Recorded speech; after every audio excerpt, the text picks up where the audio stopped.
అబ్దుల్ కలాం గారు మహానుభావుడు. ఆయన ఎంత కష్టపడి జీవితంలో పైకొచ్చారంటే ఆయన జీవితం వడ్డించిన విస్తరి కాదు. చిన్నతనంలో న్యూస్ పేపర్ల కట్ట సైకిల్ వెనకాతల కట్టుకునేవారు. ఆ పేపర్ల కట్ట కూడా ఎవరో పిలిచి ఆయనకి ఇచ్చింది కాదు.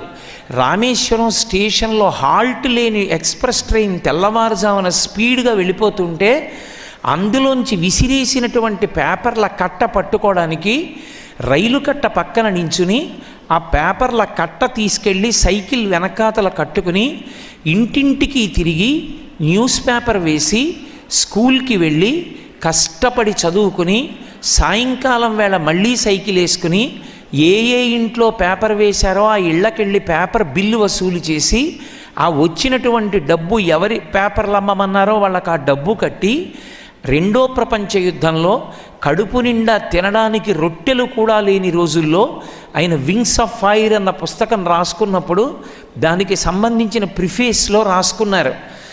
రెండో ప్రపంచ యుద్ధం జరుగుతున్నప్పుడు గోధుమలు రేషన్లో ఇస్తుంటే ఒక కుటుంబంలో ఉన్న వాళ్ళందరూ కడుపు నిండా రొట్టెలు తినడానికి కావలసినన్ని గోధుమలు కూడా సరిపోని రోజుల్లో అబ్దుల్ కలాం గారి తల్లిగారు రొట్టెలు వేస్తున్నప్పుడు తెలియక ఒక రోజున కలాం గారు రొట్టెలు తినడానికి వెళ్ళి అమ్మగారు పెట్టిన 2 రొట్టెలు తిని, అమ్మ చాలా బాగున్నాయమ్మా ఇంకో 2 రొట్టెలు పెడతావా అంటే వాళ్ళ అమ్మగారు పళ్ళెంలో ఉన్న ఇంకో 2 రొట్టెలు కూడా పెట్టేశారు. పెట్టేస్తే కలాం గారి అన్నగారు వచ్చి కలాం గారిని దెబ్బలాడాడు.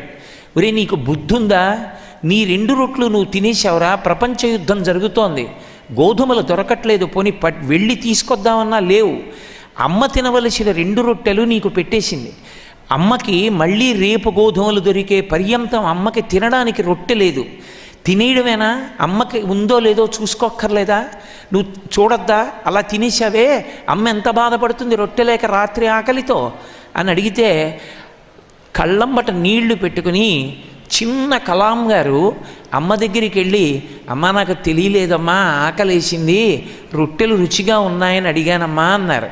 అంటే అమ్మ గభాలన కలాం గారిని పట్టుకుని తల మీద ముద్దు పెట్టుకుని, నాన్న నేను తింటే ఏమొచ్చిందిరా, ఈ 2 రొట్టెలు తిన్నటువంటి నువ్వు నీ తల్లి పేరు జ్ఞాపకం ఉండిపోయేటట్టుగా కష్టపడి చదువుకుని పెద్దవాడివై నువ్వు చదువుకున్న చదువు నిన్ను కన్న దేశానికి పనికొచ్చేటట్టు, నీ పేరు చెప్పుకుని దేశం అభివృద్ధిలోకి వచ్చేటట్టు నువ్వు ప్రయత్నించాలి అని చెప్పావమ్మా.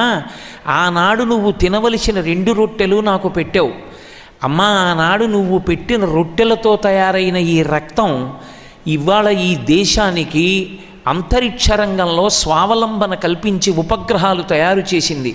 భారత రాష్ట్రపతిని అయ్యాను అమ్మా, చిత్తశుద్ధితో బతికాను. On the day of the final judgement అని రాసుకున్నారు ఆయన. భగవంతుడు తుది తీర్పు ఇచ్చే రోజు ఒకటి ఉంటుంది. ఆ రోజున నా ఊపిరి ఆగిపోయినప్పుడు నువ్వు ఏ లోకంలో ఉన్నావో ఆ లోకానికి నేను వస్తాను అమ్మా. అప్పుడు కూడా నీ కాళ్ళకి నమస్కరించే యోగ్యతతో బ్రతకగలిగిన అదృష్టాన్ని నాకిమ్మని రాసుకున్నాడు మహానుభావుడు. అంత పెద్ద స్థితికి వెళ్ళి కూడా అమ్మ చిన్నతనంలో పెట్టిన 2 రొట్టెలు జ్ఞాపకం పెట్టుకుని అమ్మకి నమస్కరించే యోగ్యత తనకి మిగిలేటట్టుగా బ్రతకాలని కోరుకున్నాడు కలాం గారు.